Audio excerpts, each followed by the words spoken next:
Guess what? Discover's accepted at 99% of places that take credit cards nationwide. You heard right, 99%. If you don't think so, maybe it's time to face facts. You're stuck in the past. Based on the February 2024 Nielsen report. Learn more at discover.com/credit card.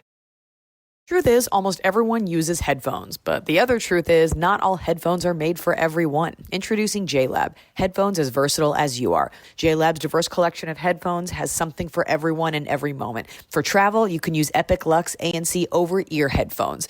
For the smallest fit ever, check out the JBuds Mini. JLab has so many versions of headphones for all the different versions of, well, you. Look for the blue box at retailers everywhere or shop jlab.com and use code ELIZA for 15% off your order today. Lemonada.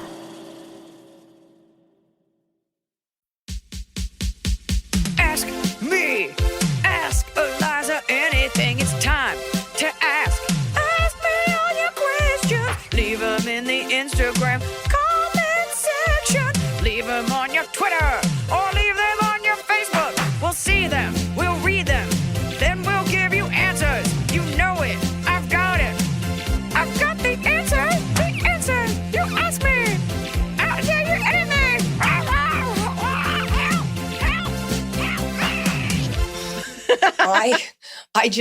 Nobody wants to hear about somebody being sick, but I just have to tell you as like a public health announcement, the cold that I had last week knocked me off of my feet.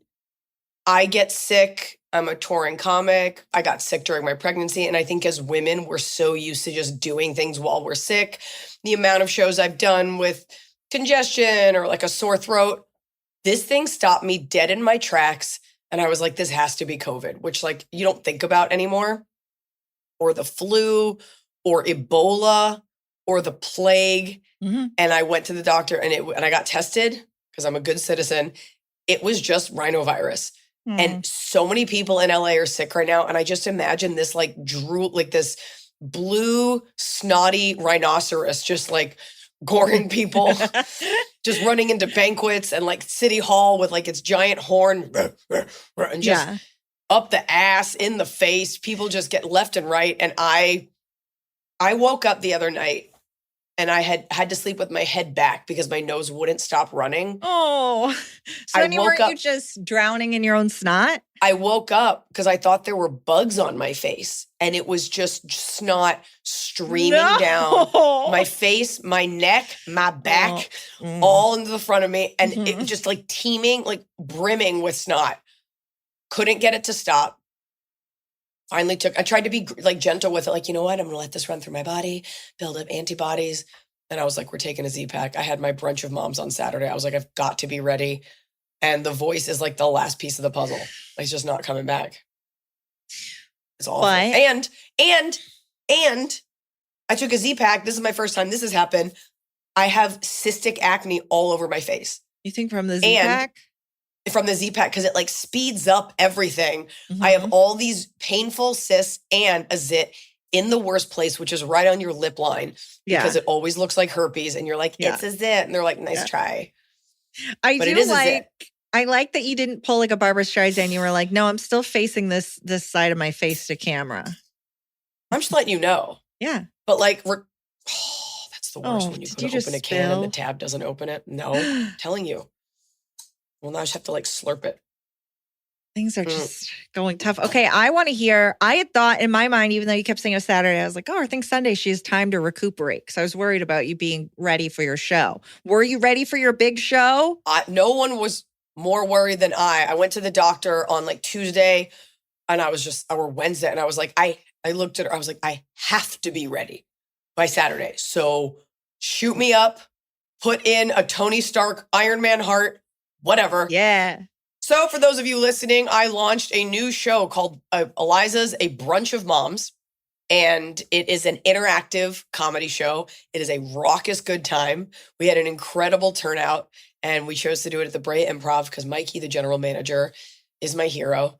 And we had about 300 women, not just women, regular people, moms, dads, friends of moms. 2 people came out who did not read the flyer and thought it was just going to be regular stand-up. And I was just like, in what world am I like dying to do an hour at noon?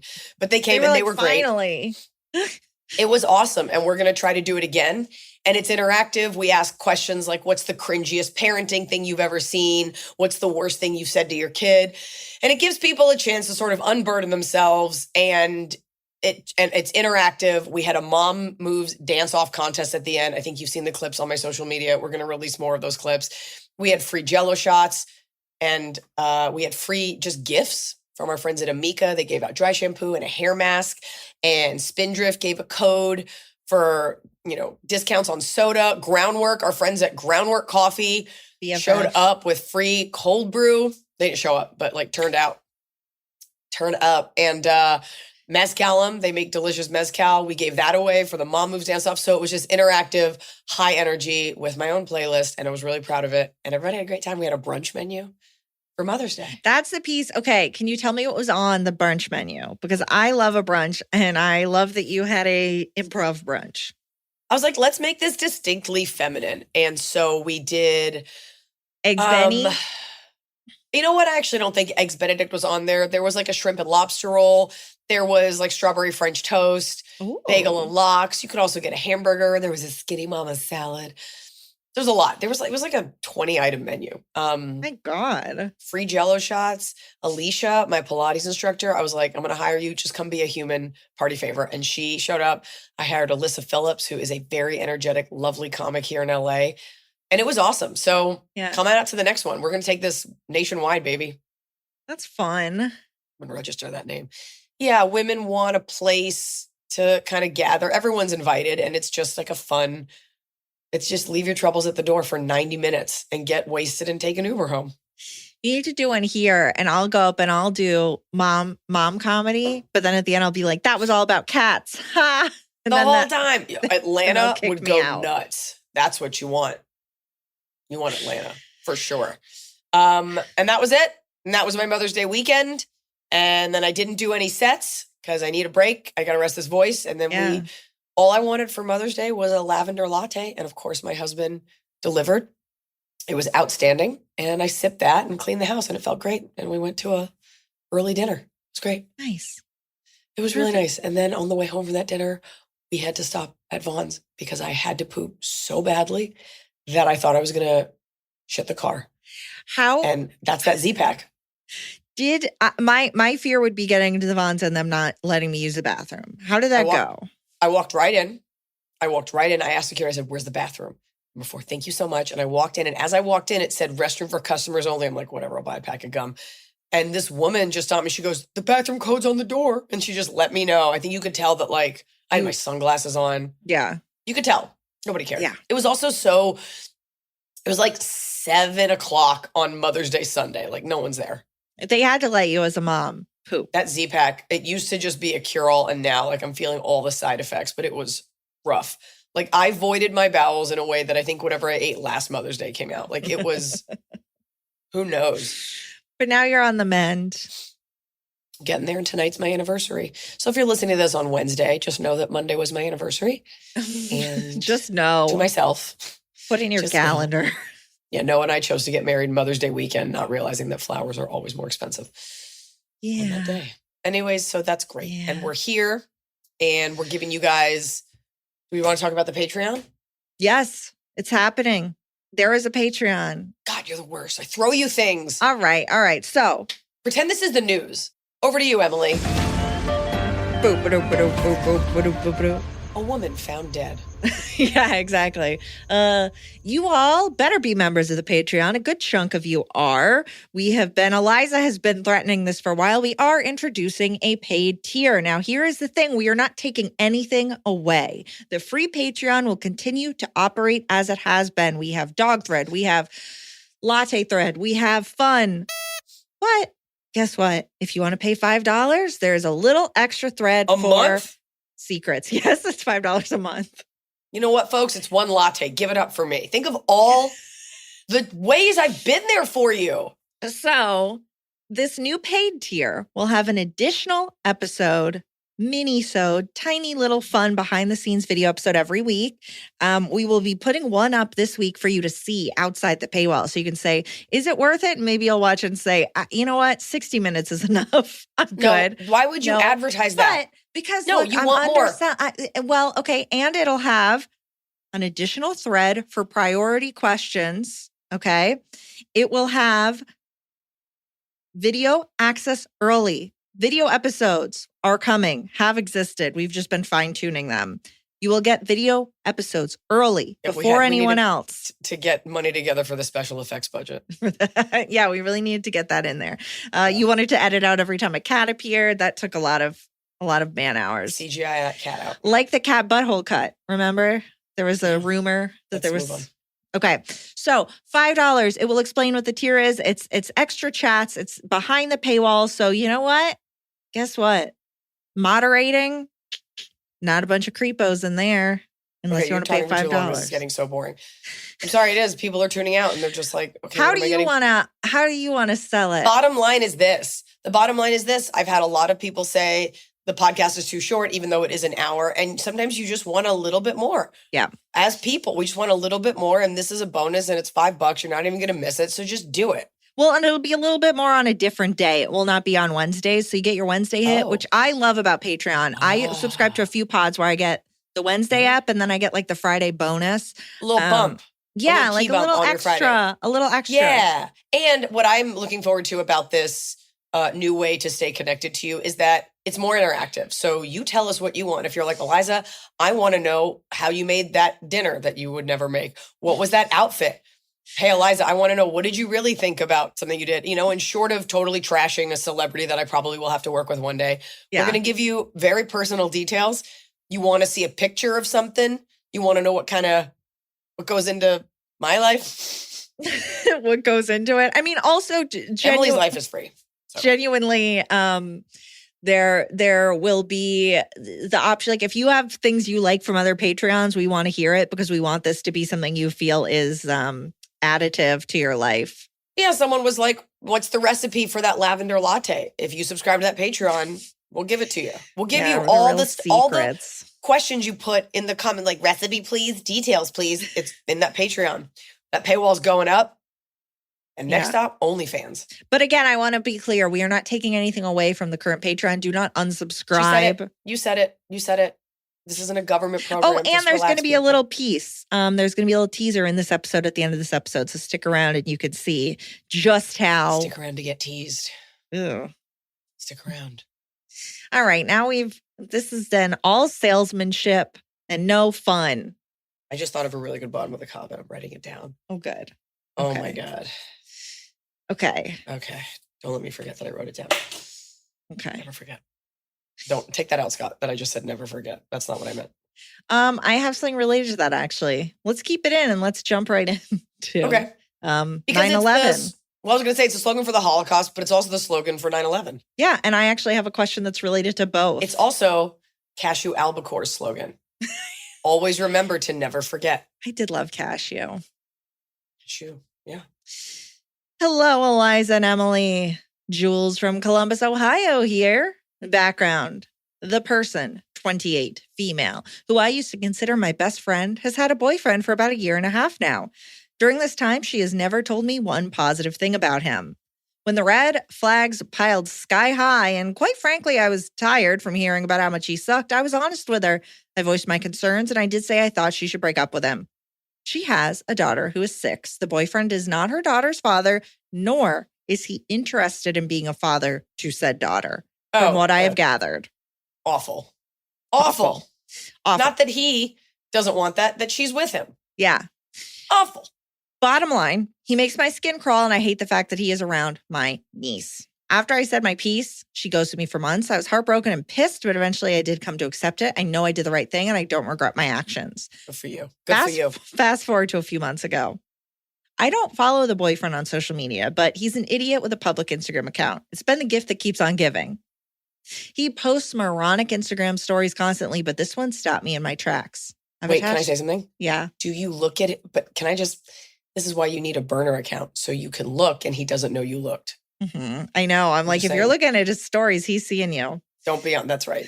That's my advice to all women. Get that burner so you can look at content scot-free, no strings attached. It's a picture of a pair of pants that have images of the Twin Towers burning and exploding on 9/11 on them as black smoke fills the sky. The caption is, NGL, not going to lie, these go hard.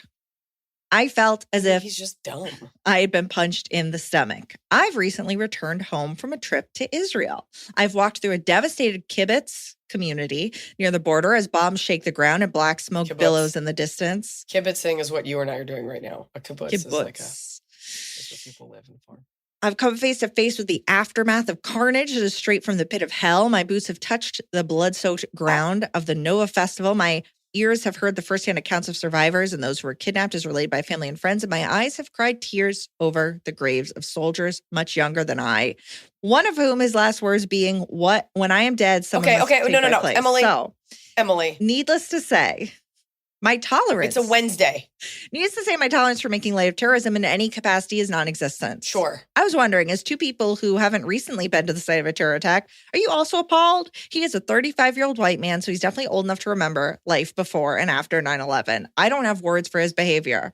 Also, she's like never leaving him, right? As a black single mother to a mixed child, she saw this and thought to herself, nope, I'm sticking with this gem. I guess it's game over, right, Eliza? What's the question here? Thanks for listening. I look forward to your feedback. Saying love always, Jules, 29 female. So she's asking, as both of us not having recently been at the site of a terrorist attack, are we appalled? And my answer is, he's an idiot. I'm not looking at this and going, how offensive. I'm looking and going, what a dummy. There's no question here. Yeah, the question is, does she get further involved with this friend? She's like, she clearly wants to reach back out to the friend and save her, but she's like, she's beyond saving, right? Didn't she say something about a cousin? She said that this person was considered her best friend, but she called the person's daughter her niece. So I think they were very close. Okay. Some women don't want to be saved, and this woman's in denial. The guy is an idiot. And from the looks of that post, which we can post on the paid Patreon, if you want to get a look at those pants, it doesn't look like he owns those pants. It's like, it's almost meme-y. Like it's just a meme. Yeah. Like a meme, right. And he's just sharing something he saw online. He just wrote something dumb. I mean, he didn't really do anything wrong. His caption was dumb, but he wasn't like, I love 9/11. I'm so glad this happened. What are you asking? You're really asking, you're like, my friend who's a single mom is with this guy who's an idiot who wants nothing to do with the daughter. You said your piece. This woman stopped talking to you. Yeah, you can reach out to your blue in the face, but she's gone. Yeah. She's going to be with this loser. She's going to make it like you've done something wrong. The 9/11 thing is irrelevant. The guy sucked before it. He sucked after it. He's just going to continue to do things. I would just not look at this person's page because I think it's going to infuriate you. Yeah. I mean, I think it's worth sitting down with her if you want. And she'll be like, look, like nobody wants to be with me for whatever reason. And I've got him and that's enough for me. And this woman's going to have to pick up crumbs because that's the way we treat women with kids in our society. Plenty of people get divorced or have kids and find someone else, but there's something about her that's broken and this is what she wants. She doesn't think she deserves better. And you can spend all the time you want trying to make her see that. But if she's going to stop speaking to you over it versus listen to rationale, like, what do you want to do? Spend all your time trying to fix her? Don't you have a life too? At a certain point, you also have to go, okay, yes, I understand this person was your close friend, but she's with a man who doesn't want to be her child's father long term. Like, she's not a good person right now. And she might not be a good person in general. Yeah, we get these kinds of questions all like, how can I make my friend see? You know, it'd be different if you guys sat down and she was like, I know he's not great, but, you know, and I told you that in confidence or whatever, and I don't know how they are together, but not everybody can be saved. And some women, and I actually talk about this in my act, like it is a genetic mutation to date losers. And just like, I don't know, being colorblind is a genetic mutation, you know? And some women just date losers. And this is the best that she feels she deserves. So that's what she's going to get. Because she has low self-esteem. And you will exhaust yourself trying to like pick up the pieces. You can try to be there for that kid, but like she's just, if it's not this loser, it's going to be another one. That's what I think. Yeah.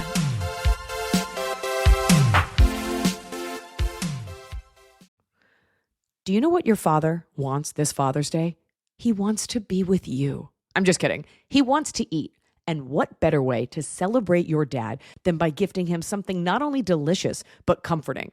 I'm talking about Goldbelly. Look, my dad is a New Yorker through and through. He loves a good bagel, and he has often talked to me about Essa bagels, and I found them on Goldbelly. And last year's Father's Day and this Father's Day, I've gifted him Essa bagels.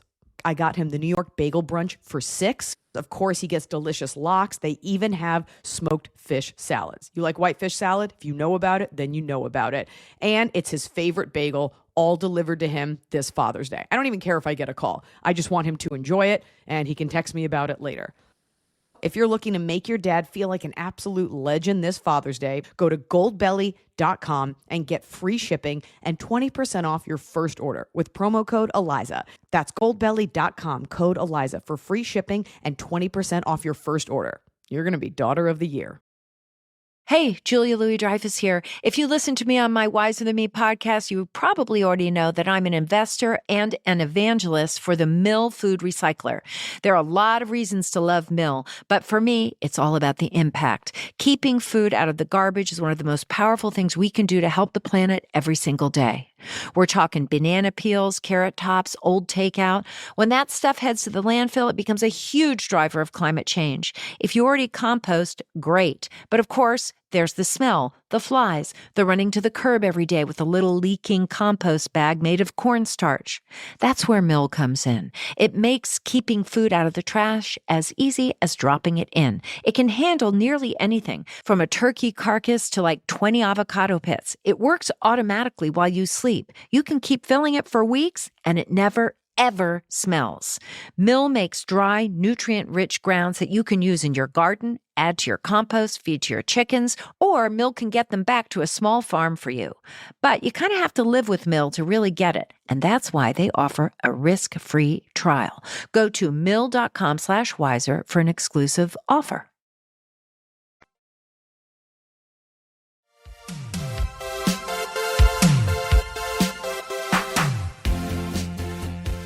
Okay, let's do another intervention question. Hey, Pod Crew, I found your podcast, but your intervention, how do I tell someone else what to do? Wait, I'm sorry. Can I say one thing? Yeah. Can I say one thing? Mm-hmm. 9/11 is so horrific. And unless you're an idiot, it stops you in your tracks pretty much every time it gets mentioned as an American. And that was an act perpetrated by radical Islamic fundamentalism, terrorists. Like that's what that was. This wasn't like domestic terrorism and just, a guy with a gun or something. George Bush didn't do it. I thought it was him. And so, I mean, I don't know that we need to loop in and I've been to Israel and I have no tolerance for terrorism. Like nobody likes terrorism except for the terrorists. So you don't want to become the bleeding heart that makes it about you. Like having just been to Israel and you can feel those feelings, but you can still think those pants are appalling and not be in any way related to being Jewish or the Nova massacre. So I'm just caution, don't make it about you. Right. When you bring up the pants. The pants are just disgusting and in poor taste, regardless of who you are. But I think that is probably why you were extra hit by it, but it doesn't have any bearing on his sharing of it. The fact that your friend is just that's my man, I'm still into it. People post dumb things, but I mean, this is just emblematic of the kind of stupidity you'll see of this guy. So yeah, that's all. Just be careful not to make it too much about you. That's all. That's all I was going to say. Okay. Hey, Pod Crew. I found your podcast about a year ago. Big fan of your comedy, Eliza, and appreciate both of you and your practical advice. I'm an animal sign, love to share, but that's for another day. What happened to that? You killed it. Because I'll bring it back. I'll bring it back. We have them. It's just, I have to play it. I have to send it to you. Then you get mad. I don't like being scolded, but I pay you $25 a week. So just hustle. My parents are semi-retired and I've been taking my daughter, Lily, age 13 in 7th grade, on one of their days off nearly every week ever since they stopped working full-time about 10 years ago. Before she started school, they would take her for an entire day and would do fun, age-appropriate things that made Lily feel special and loved. Once she started school, they would pick her up in the afternoons or keep her for an entire day during breaks. My husband or I would pick her up after work. I also have an adult son, and they did similar things with him when he was growing up, although to a lesser extent since they still worked full-time. My parents are salt of the earth people, loved by everyone who knows them. They were amazing parents to me and my siblings. My brother and sister did not have kids, so mine are the only grandkids. They are equally awesome grandparents. I know I am incredibly lucky to have them. They're in their late 70s now, still in good health, and I believe taking such an active role in their grandkids' lives has played a part in keeping them young. That's the way you sell it. Like, do you want to live longer? Don't you want to be healthy? Watch this baby. My husband and I are now in the process of a divorce, and it's amicable, thankfully. But even so, Lily still has days where she struggles. Add to that, she's 13, and, well, we all know how much middle school sucks. Need I say more? A couple of times now, when I've picked Lily up from their house, she's been in a noticeably bad mood and can hardly wait until we get to the car to start unloading. She usually recaps her entire day, and you know when you're having a bad day, everything just seems to snowball. And it's usually topped off by my mom asking her to smile. I remember my mom doing this to me as a kid, and it always felt so fake and never had what I'm sure was the desired effect of putting me in a better mood. I hated it. And as a woman, I don't have to tell you how it sends me into orbit when someone tells me to smile. I've always taught Lily to advocate for herself and her body, so I told her when Grandma says that just to say, I don't have a genuine smile to give you today. Sorry. But Grandma won't accept the answer. And the most recent time it happened, she threatened to not buy Lily an ice cream, something they do often, and then tried to guilt trip her further by saying that Lily was making her feel like she was the reason Lily was in a bad mood. Ugh. I love my mom. She's a genuinely good person. I told Lily I'd step in if she wanted me to, but I want her to continue feeling good about standing up for herself. So if it happens again, she should say, I don't have a smile and I'd really like to just go home now. She's allowed to stay home by herself and has a house key. But seriously, this is not okay. And I want to talk to my mom. What do I say? Thanks, Jen. I mean, there's so many generational gaps here. And I don't think, like, it's incredible that my parents, so that's the grandma's generation, know how to use an iPhone and post on Instagram. Like, I have no idea how Bitcoin works. And that has like only come about in the last few years. So it is a technological triumph that this generation is just like, yep, and we're online too. Your mom is not going to see it the same way. It's coming from a good place. Honestly, Lily needs to adjust her attitude. That's what I think. And she is with Grandma, who by the goodness of her heart is spending time with her. And she had a bad day, and it's probably like a hormone thing as well. And everything's so dramatic. It's weird to me that she's just like, no, Grandma, I don't have it and I'm not going to do it. I would just force it for my grandma. I just would. It's okay to stay. I'll just be like, okay. Be like, I'm just not feeling great. I think there's something you could say to the mom, like, just don't push her on it. But your mom is like, she's been momming the way that she's been momming for 70 years. I just don't see her really changing who she is, but you can give her the heads up that Lily's going through it. So maybe just don't force her, but then you're going to have to let it go. I mean, they're both pretty, at that age, they're pretty set in stone the way you're going to be for a little bit, at least at 13. Yeah, yes, I would just do a grimace to get out of it. But it is frustrating that the grandma is like, well, until you smile for me, we're not doing what you want. It like makes it so it's like not a nice thing to do. It turns it into like this weird forced. I don't like that. I don't like you're making me feel bad. That's not coming from a bad place. Emotionally manipulative. It's manipulative, but she's not doing it as a manipulator. It's just like, well, what your grandma is saying is this is shitty to be around you. And I don't want to buy ice cream for a kid that's in a bad mood and treating me poorly.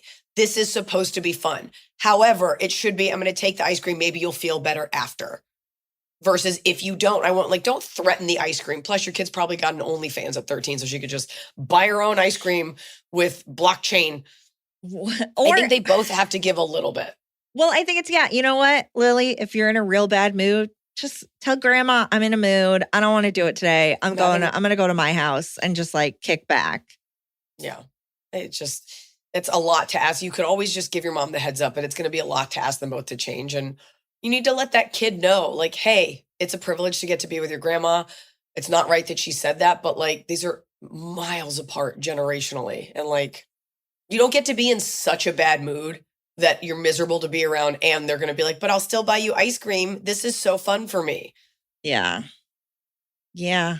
Like, okay, the trade-off is the joy of spending time with your granddaughter, who is a joy, not miserable. And I'm like trying to like squeeze a good time out of you. All right, go be alone. That's okay. It's also okay that she wants to take time to herself. Yeah.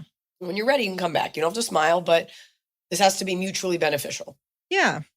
Yeah, I think that's fair. Confessions. I have a confession. I have a horrible roommate who is refusing to move out without a massive disturbance. He has made things miserable since he moved in. On top of it, he stinks.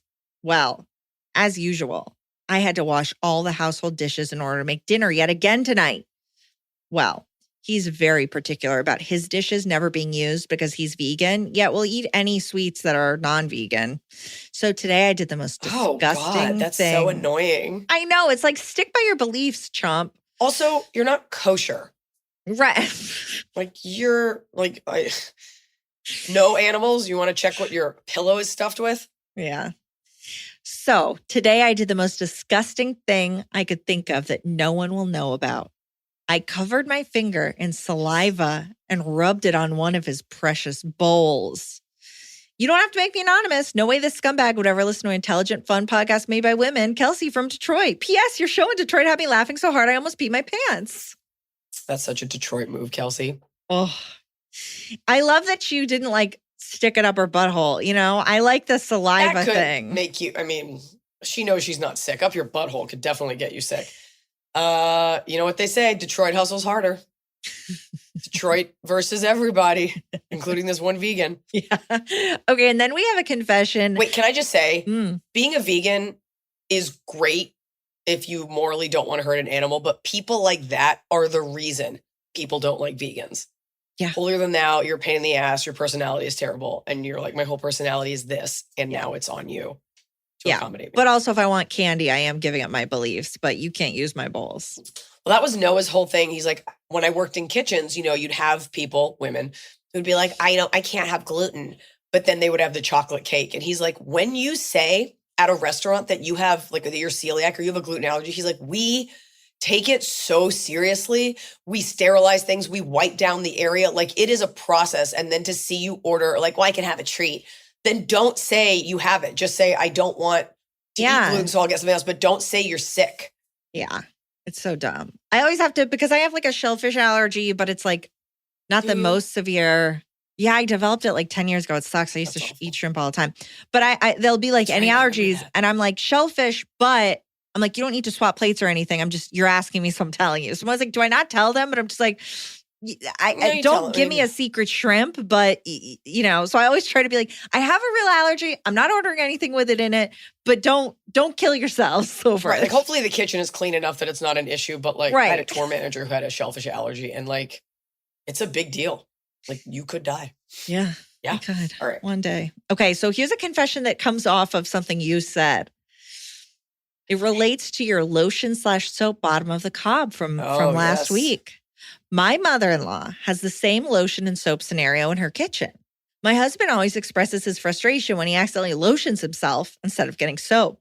Yeah. About a month ago, we sneakily replaced the lotion with soap, and she hasn't noticed, so obviously doesn't use it. That's right. Hannah. You know what? Because the lotion came with the soap. They force it on you. They're like, here you go. Lotion it's just and thick soap that doesn't lather, and you leave it. Company that's always a set. And like, I don't know when this started or who asked for this. You have to be washing your hands so often that you have to re-moisturize.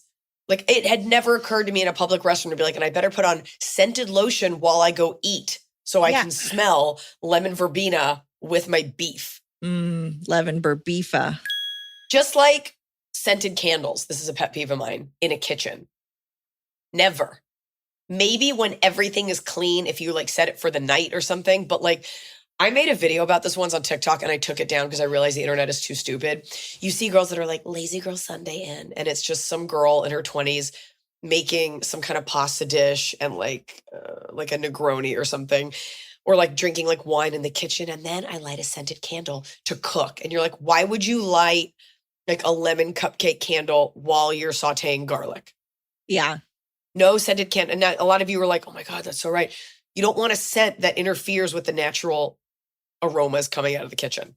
Right. Unless you're like making a pie. Ow. No, you're already making the pie. You don't need it unless you want a pie extender, which that candle could be. But it is a total amateur young girl thing, or actually just a young person thing. Like, I could see a guy having like a raspberry candle that his mom gave him. And I just think of like a big 3-wick Yankee synthetic candle.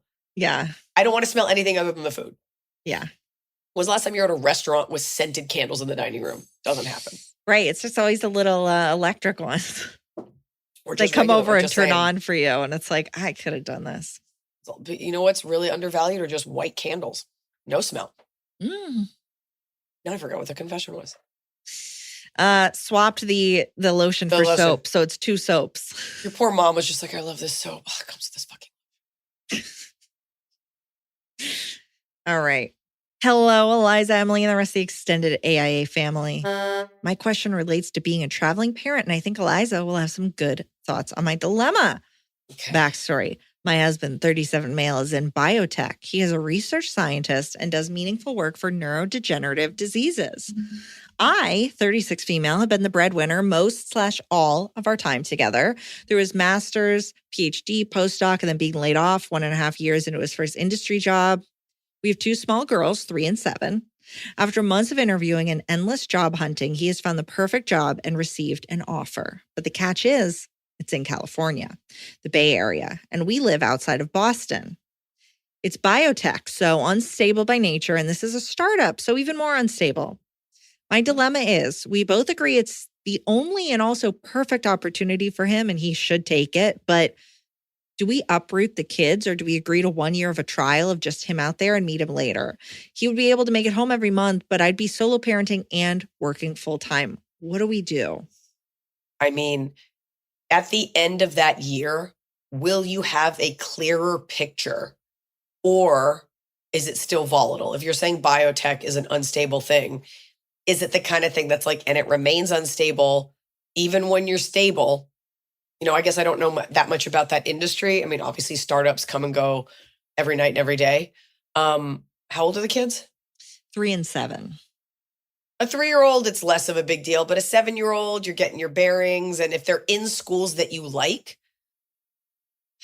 I think the bigger issue is, do you know that when you go there, you can commit to living there? And perhaps that this year, I like the idea. I know it'll be harder. It's going to be hard either way.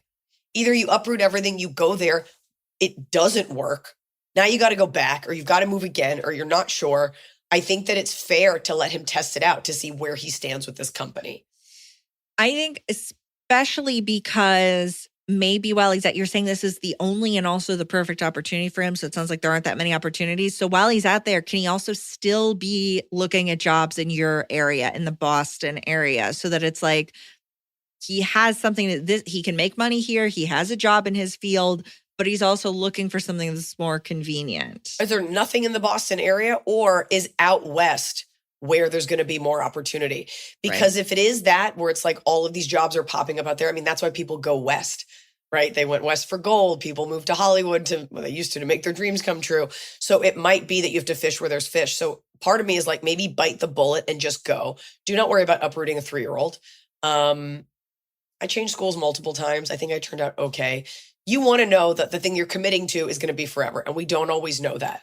But if moving out to the Bay Area, maybe it's not this job, but there will be others. If it will be easier to find that work, maybe it is something that you just do. But I understand why you're reticent to do that. Either way, it's going to be hard because you're going to get out there and you work from home, you said? Yeah. Yeah, it's going to be a lot on you either way. And so I think it's about, what do we invest in now that will beget more opportunities in the future? And I don't know if staying in Boston, just based on the industry, is the place for that. Is biotech like what Elizabeth Holmes did? Yeah. Yeah. Biology, technology. So volatile. Yeah. Volatile, but if he's a scientist, like, you always need science-backed research. So I don't know where the big labs are. Maybe there are some in Boston, but I think it's worth looking, because I think if you make a move, you're going to want to make a move that's in the direction of the life that you want to create. Yeah. Yeah. That's what I'm worried about. The job after this job. Where is that? Where is that more likely to be? Right. And if it's out there and you are going to need to build a life out there anyway, great. But if this is just temporary and he's going to try to come back to Boston at some point, then yes, send just him. Yeah. All right. We're going from neuroscience to high school drama from an actual high schooler. Hi.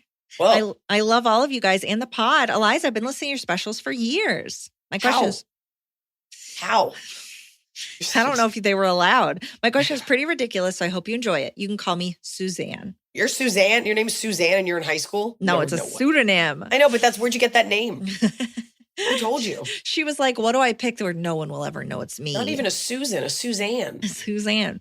I'm a waitress at a diner. I, 17 female, have 3 very close friends. My 2 best friends from middle school, basically my sisters, and 1 very close friend from high school, 19 male. I'll call him H. To begin with, I think I am very good at keeping secrets. I'm pretty easy to talk to, so people tend to tell me their secrets, and I'm used to being stuck keeping them. I believe in non-interference as a general rule. Even when sharing information might be helpful, it's none of my business, and I don't want to get sucked into drama. There's just one secret I don't know what to do about. H has not had a girlfriend in over a year. Which is an eternity in high school years. He's 19. That's a fourth of your time. He should be in college. He's an older senior. Okay. Now, this is in May. What? So H is about to graduate. I don't know. She's 17? She's 17. H is 19. Okay. H has not had a girlfriend over a year, but for at least that much time, if not longer, he has been friends with benefits with his best friend, A, female. Okay. I have recently become friends with A, and she told me about it in a very emotional moment while she was in an awful fight with H. Now, okay. I'm just writing this down. This is in no way my business, and I can't stress enough that I do not care. The only issue is that H would be extremely upset with both me and A if he knew that she told me. He is a That pretty... they've been hooking up? Yeah. A is your friend as well? A is a new friend. H's very good friend, and our question asker, Suzanne, has only recently become friends with A. Right, so she's not of the original 3. With Suzanne, It's H and then 2 other girls who, I don't know if they play into this yet. Okay. Now, this is a no way, blah, blah, blah, blah. He's a pretty private person, would definitely feel betrayed by A. I believe in telling people what they should know and not telling people what they don't need to know. So it's frustrating that A has put me in this position where I am now keeping a secret from one of my close friends when I want nothing more than to be honest with him. What is the big deal? I know no good would come of spilling the secret. He would be angry with A for sharing and me for keeping the secret. And it would be on me to deal with 2 unstable, volatile people who are upset with each other and both turn to me for support. It's happened before. H is a close friend that I care about a lot, and I don't want to lose him. I just can't help thinking he doesn't know I know every time I see him. Is there anything I can do? Thank you so much. I hope this high school BS was at least a bit entertaining. Also, yes, H is 19, so technically he is not in high school. He is a college freshman. Oh, you need to... Oh, is A underage? Is that what you're leaving out? I don't think that matters. Is that little niblet of info that you're leaving out? I don't think that's the problem. Why is this a secret? That's what we need to know. This is very friends because she's right. I mean, right. He's hooking up with this girl on the down low and doesn't want anyone to know. And our question asker feels bad that she knows. I feel bad for A. I do too, because A was like cracked under the pressure of like H and I are fighting, and our question asker is like, none of my beeswax. Oh my God, I'm trying to think. This is, first of all, part of me is just like, who cares? This guy is basically out of your life. I know you think you're best friends, but you're not. He is a college freshman. His life is about to take off in a totally different direction. You are 2 years younger than him. You need to be worrying about your SAT scores. And stop worrying about the emotions of a kid. Yeah. There's something weird.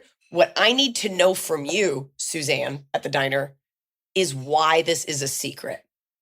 That's what we need to know. Right. And A should be, she doesn't know any better because she's a young girl. It's different if it's like, we're both kind of pieces of shit and we both have or in a relationship, or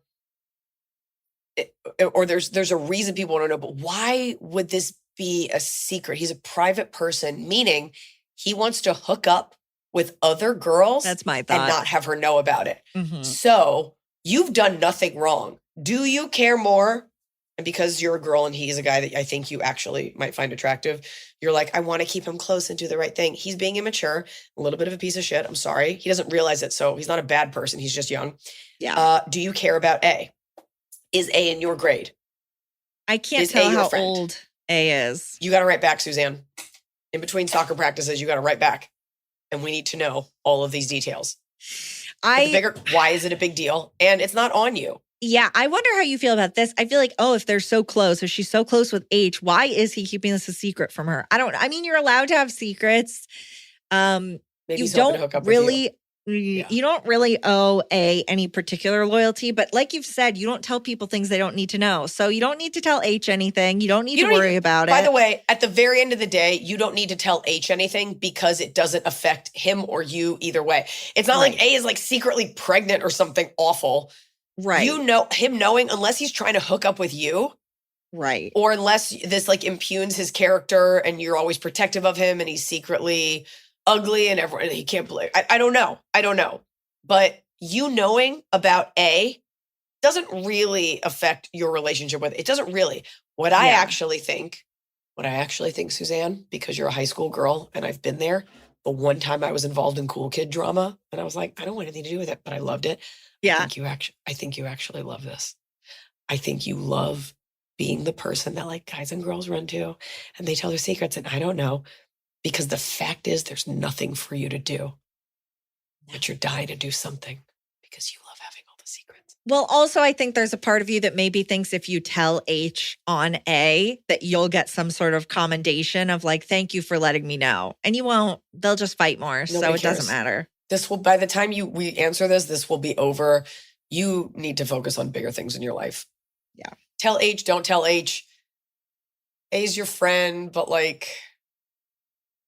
Yeah, how old it is would be A? good of you to not betray the girl, but I don't know how close you are with her. I don't know what grade she's in. I feel like this is an underage thing. That's what I think. I mean, no matter what, it's underage. But is it like 17 or is she like a freshman and she's 14? In which case, send H to jail. 17 is still underage. Like it's still legal. It is. Yeah. So we got to know, Suzanne. So please write back. Right back. We might have to call the police. Do your homework. Yeah. No, we're not going to call the police. Don't worry, Suzanne. Pick a better name. All right. All right. Hi, I'm Pearl. I'm a snippy Pearline. 15-year-old. Pearline. What did I just see? Oh, Sinners. I did. I was like, I've heard that recently. So good.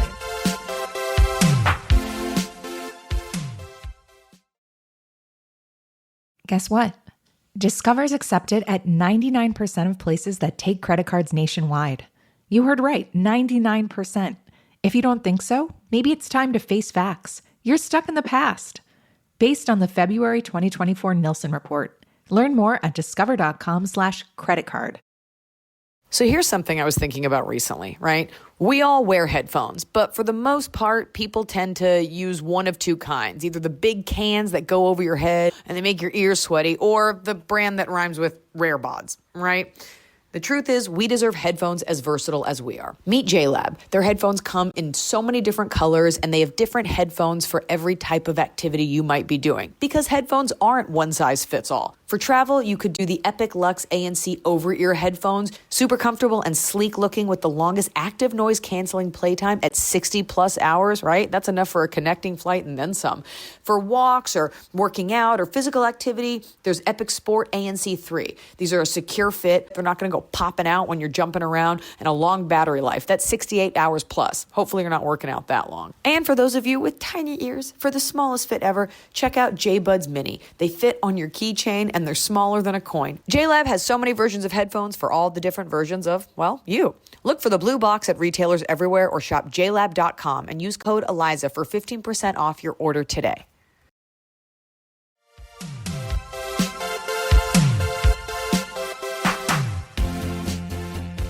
Am I overreacting? When I, 55, male, walked into the shop, I noticed Please be ice cream. Sarah, not her real name, 20 female, was smiling nervously and putting on her jacket. I asked what was going on, and she said an older male customer, probably in his 70s, had just volunteered her to drive him to a rental car office 2 towns over. That instantly set off alarm bells. I asked how much she'd interact with him, and she said it was just casual small talk, nothing more than a hello and a bit of chit-chat. Yet, somehow, from that limited interaction, he decided she should be the one to give him a ride. That didn't sit right with me at all. I told her clearly, get someone else to do it. She insisted she'd be fine, even said she'd bring her knife, as if that was supposed to make it okay. You know, hand-to-hand combat, the thing that we're all trained in. Yeah. I think where people don't take your knife and use it against you. I mean, this guy's 70, so he probably won't, but. He's definitely a war vet. And I love it when women are like, I have my knife. And it's like close quarters combat. That's something you're trained in. Right. How to not get a weapon taken from you and immediately use it against you. Okay. I mean, as a woman who's been like, and I brought a knife. Do you know how close you have to get to someone? The whole idea is to stay. The pressure. So, or what, they're on you and you're going to find, it's all sort of a fallacy. I reminded her she seemed super nervous and that alone was a huge red flag. Again, I urged her to have someone else go instead. She refused, so I told her to make sure she texted a coworker to confirm she was safe. And I expected that text no later than 30 minutes later, which is how long the drive should take. After she left, I raised the issue with our HR person, someone who's normally a strong advocate for women's safety, but she just called it a little weird and dismissed it. Another coworker chimed in with, "We have his name and his vehicle. Why would he do anything?" I pushed back and said because he's a man and because having his name doesn't prevent him from doing something in the moment. They told me I was overreacting. What makes it worse is that this guy has called the shop and speaks to the owner. Since the owner usually has him on speakerphone, I hear the conversation. He always makes a point of saying things like, with Sarah's approval or Sarah agreed. It just adds to the unease. The owner laughs it off, which makes my skin crawl. Maybe I'm being protective, but to me, this wasn't overreacting. This was spotting red flags and trying to keep a young woman safe in a situation that was already outside normal boundaries. I'd rather be wrong and cautious than right and too late. Now, Liza, the reason I'm bringing this up after our last girl is because I want your take on how involved we want men to be in our safety. And I think this is a good amount of involved. Getting involved. Like, this is when you see something, say something. Yeah. Look, she's in her 20s. She's not 20, right? So she's an adult. No, she's 20. Oh, she is 20. 20. Look, yeah, you're an adult. At 18, you can join the army. You can fight.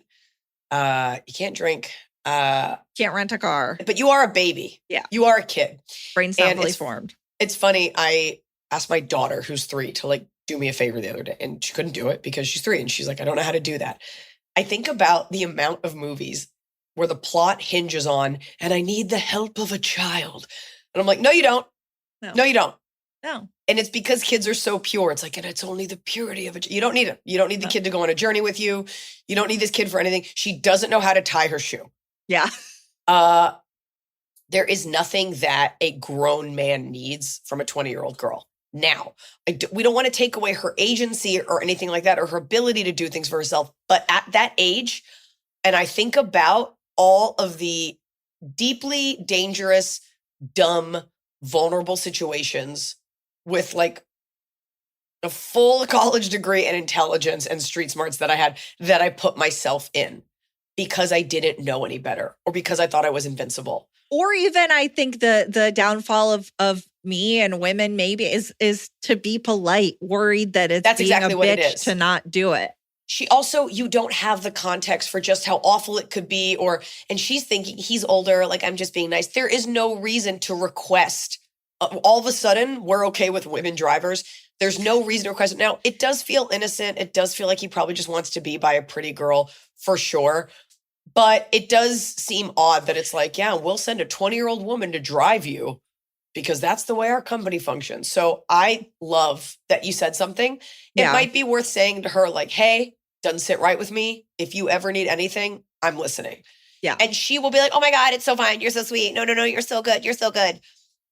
But I do think having a man say something like that to me at any point in my life would have gone a long way. Yeah. Yeah, I think so, especially because her bosses who are older than her are like, whatever, it's fine. So she's like, I guess that's fine. I don't want to make a customer mad. I don't want to make my boss mad. I guess I'll just do this. So having another adult man be like, actually, this sucks and you shouldn't be put in this position. Sometimes that's what I need. If I'm mad about something, I just need someone else to go, yeah, that does suck. I'm like, okay, I'll do this thing now that sucks. In what world do you want a 20-year-old girl on your company insurance driving a company vehicle? I don't think it's even a company vehicle. I think he just is a regular customer and she's giving him a lift.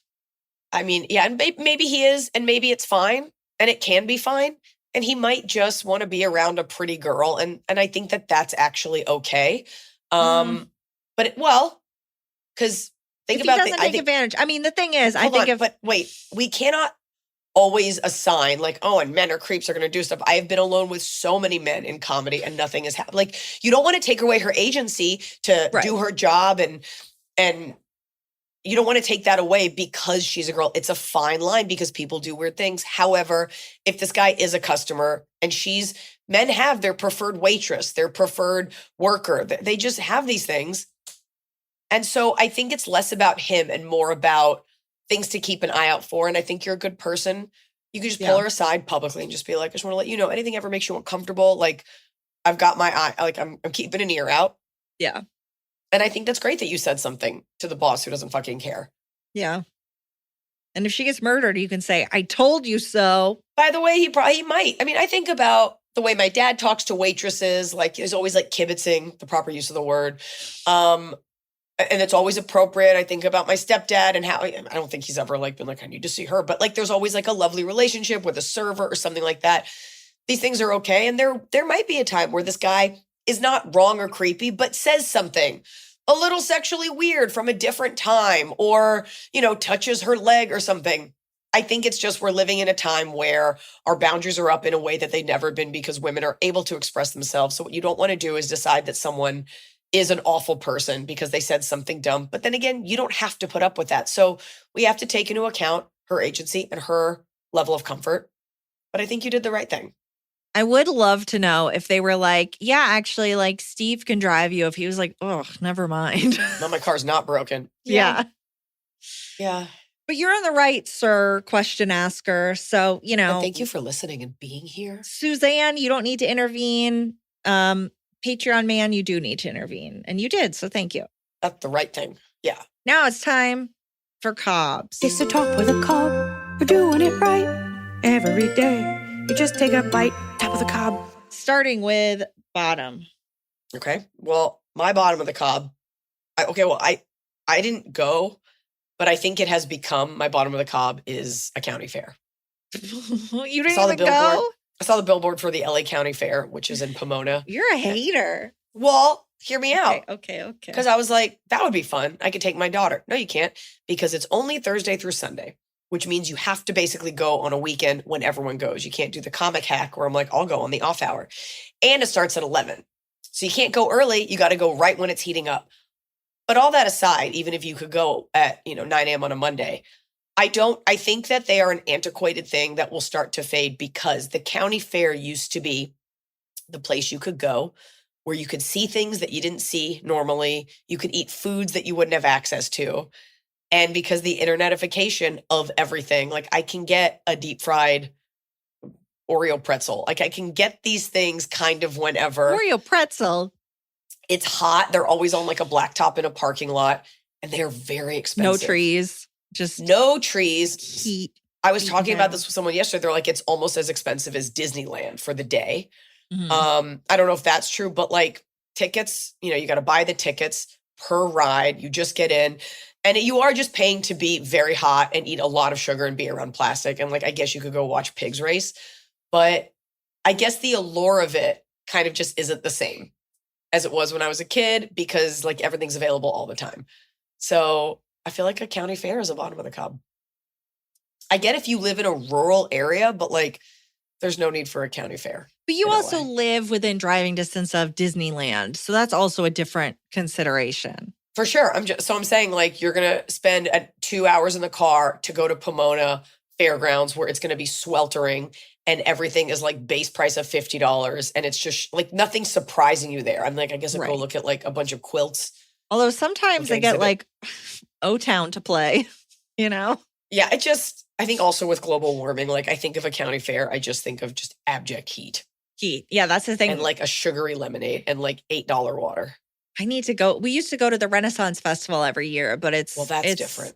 That's where you can see something different. You can, and it's fun, but I'm just always like, I don't want to go when it's 1,000 degrees, because it's just all like gravel and sand. And you know what it is? It's your high school Chaucer teacher letting loose. It's just like overweight British literature teachers laying on day beds and women with their tits spilling out of corsets, just like saying like, Anon, huzzah. Yeah. Like, it's like you're getting to be a sexual deviant and not conform to societal standards about bodies with But like a cup of mead. I do love at the Renaissance Festival and at conventions, like comic conventions, there's always like a few people, usually couples, that are just a super hot man and woman in really good costumes where it's like, I don't know if you're even into this. You just look good in those costumes and this is a nice day for you. I have gone to the LA Renaissance Fair before, and it definitely is kind of like, or just wear whatever. Like people just kind of show up in whatever, anything fantastical. I'm like, so not the Renaissance necessarily, just you're a futuristic elf. Yeah. Okay. Yeah. Okay. I paid $80 for these elf ears. I got to get some use out of them. Oh, cool. You're just in a full skeletal costume that's designed to be off-putting. Cool. Yeah. Okay. You're not even the Black Plague. Okay, cool. No. Okay. All right, we got a bottom of the cob. Hi, Eliza, Emily, and AI All-Stars. Thank you so much for your comedy in the podcast. Seen your show in London last year. Met you for about a second. Please do another European tour soon. Okay, Here's my bot. I know. I just got back. I know. I am. Eastern Europe. This fall. Get over to Chechnya. Get over wherever. there. Hop that train. I was a guest at a friend's wedding on a famous Aegean island recently. It was a magical celebration in a stunning place. At least it could have been. But the incessant photo taking was so bloody annoying it threatened to ruin the whole experience. Even during the vows, the only time the couple had asked everyone to enjoy the moment with them, not take pictures, leave it to the wedding photographer, there were at least a dozen idiots whipping out their iPhones for the money shot of the bride walking down the aisle, a video of the first kiss, and a selfie of themselves looking on. Oh, that's From the gross. moment people were greeted at the venue to the last bite of cake, the fucking phones were out. The first course of action for half the guests was not to introduce themselves or admire their stunning, lovely, decorated surroundings, but to immediately start posing and editing. From above, we must have looked like self-obsessed half-wits who have never been to a wedding or seen themselves on camera before. Don't get me wrong, I'm as addicted to my phone and documenting my lunch as most people, but this wasn't the moment. And these were people in their 30s and 40s with demanding careers and kids, not overexcited teenagers. I feel the obsession to document their own presence at the event makes it about them, not the bride and groom. Takes away from the intimacy, the ability to be present, the moment. Instead, you feel like an extra on a film set and everything's a prop. Can't wait to hear your take on this. Lots of love from the Netherlands, Alex. Alex, I agree. I will tell you as someone with mom brain, I have to document it. Otherwise, I won't remember that. I think being present is overrated because you always forget that present moment. But I agree with you. And I do hope that there's a movement in social media. Maybe it will be brought about by Gen Alpha, where it's about living in the moment and not documenting yourself. I will say, having taken Instagram off my phone, I kind of care less about sharing all these menial things. At the end of the day, I'm like, okay, I'm like breaking my back to take a picture of this so someone can like grunt out a like on the toilet. I think it's a realization you have to come to on your own. But yeah, it is gross. It is gross. And it never breaks the internet. The selfie while the bride is in the background is so lame. Selfies are so lame. Yeah, I think taking a picture later, like at the reception or whatever, but I think anything where you're like, I'm in the chairs waiting for her to come. So oh, here's the bride walking down the aisle. I also think there's an element of like you're taking there, like in the day of social media, you understand the importance of a first post. So you understand she should get to post her own money shot, sir. I have a joke from a very, very long time ago about how people will take pictures and they don't have the balls to be like, look at my body. And so instead they're like, look at the grout work on these tiles behind me. We all take humble brag/brag pictures, but I do enjoy reading posts where it's like, come on, you know this is about how good your boobs look. You know this isn't about gratitude. You know that this was to show, look at this expensive wedding that I'm at in Greece. And I'm here versus like, oh my God, love wins, you guys. I enjoy looking at that because I'm like, at least be honest about it. You want to take a picture after, that's one thing. But like, I don't know. It's like when people take pictures on planes and they leave just enough room to show that it's a first class flight. Yeah. You're just like, you know, you wanted us to know you bought that flight. That's what this really is. You know, that's what that is. Right. Unless you fly it so much that you're like, I didn't even think about it. Right. Which is never the case. My bottom is there was an earthquake here. Really? Yeah. Just in your house? Just in your bathroom? Saturday. Oh. No, like a full earthquake. You live in Atlanta. Do you mean Earthquake the comic? No. Oh, okay. actual earthquake. My bed was shaking and Oh my I was God. like, what? I woke up, the bed was shaking. And I was like, am I losing? Is this it for me? I'm losing it. No, the epicenter was like Knoxville, Tennessee. That's crazy. So everything's falling apart. And I didn't like that at all. I thought I No. escaped that, You're but not I trained for didn't. that. No. Sorry. No. What Richter scale rating was it? 3.6. That's not So- small. No, I think. it's not huge, but it's not. I mean, it was probably a solid, like the whole bed was like vibrating, and I was like, "What's happening? Okay, I don't think Is you this said an earthquake?" vibrating. So the bed was vibrating like magic fingers, shaking, Shake. Okay, quaking. shaking, quaking. One might describe it as quaking. Well, Top of the quaking. cob. I'm moving on. Top of the Weird cob. sexual story. Top of the cob. Yes. It's a top turn bottom, but Oh boy. Instagram or the internet showed me something called a Scottish wild haggis. Is that a food? It's an animal. And I was like, if you Google it, I was like, oh my God, this is the cutest thing ever. Not unlike the quokka from Rottnest Island in Australia. I was like, oh, it's just like a hyper regional animal. How adorable. And I looked at all the posts about it. And it's not a real animal. Oh. It's like a snipe. Like when you go snipe hunting. So I'm sorry. that was a That- bummer I'm to find out sorry. because it looks like a little Lorax. And I was like, oh my God, I'm going to make this animal my personality. And it wasn't real. And the internet got me. It sucks when they get you. They did. And I'm usually pretty good about it. Yeah. They got me. Your top. Yeah, it happens. So, but my top was that for a moment, I believed I lived at the same time on the planet as the Scottish wild haggis. It was close. It was a close one. It's no bedquake, but it felt really good. Oh, top of the cob. I had a long, terrible day, and cooking dinner was the last thing I wanted to do when I got home. Then I saw a notification of you, Eliza, and Noah's interview that was uploaded to YouTube, and it came to me. Crowdy beans. The crowdy beans recipe from Noah's cookbook is hands down in my top 3 favorite meals. Any day that involves crowdy beans can turn a bottom of the cob day into a tasty top of the cob kind of day. I love that. It's so satisfying to eat.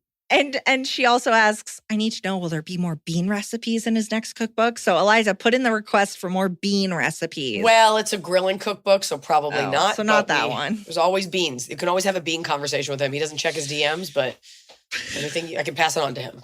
Pass along bean love. My top is checking off tasks that are like real stuff where you're like, okay, I'm getting things done, but it's not just I checked off the piece of paper. It's like, no, I got this and this done. Finally, take them off my list. I'm done. Ugh. I got a few of love those it. done this morning, so it felt I good. feel that the second we're done yapping here, I'm gonna go tick off tons of emails. Yeah. And then I like to have a solid chunk of time where it's like, and then I can go for a drink for my anniversary. Oh, yeah. Just, That's like, take nice. the day. Yeah. Yeah. I asked for a girl dinner. Like I want to eat like some anchovies and some olives and have a glass of wine. Like I don't want like a steak. I want niblets. I want to Yeah. wear a strapless bra and a tank top. Yeah. Niblets. I want to be home by 9. That's a perfect I want night. to watch Cheers. Yeah. Yeah, we're watching Cheers, tail to snout. Oh, wow. Okay. I'm here for a little bit. I'm hopefully filming a movie this summer. I do want to put that into the universe, but I don't want to give away too many details. So we will make it work. Keep sending in those things. Please join our Patreon tier. And if for nothing else, then remember we started this podcast years ago. We've never missed an episode. We always give it to you. You know we got to give it to you. And honestly, we deserve it. We deserve it. We do. We deserve it. And you deserve us. Yeah, we're about to play you a clip. So if you are listening to this No, they're watching it. and watching, You're watching right now or else. now if you're watching this, welcome to the introduction of the idea of our Patreon. Oh, no. What? The introduction of the idea. This isn't Well, a good sales pitch at all. Everyone's isn't a seeing pitch. this. No, This it's is not. letting you know. This is I'm cluing you in Yeah. to something I really want you. Have you heard the good news? Oh, no. In my early 20s, this is when people had just started doing white ink for tattoos. I thought, wouldn't it be cool to get a white tattoo here? And I don't remember if it was Breathe, but I think I wanted my middle name, which is V, like Mhm. C'est la vie, V, which I love and I never get to use it.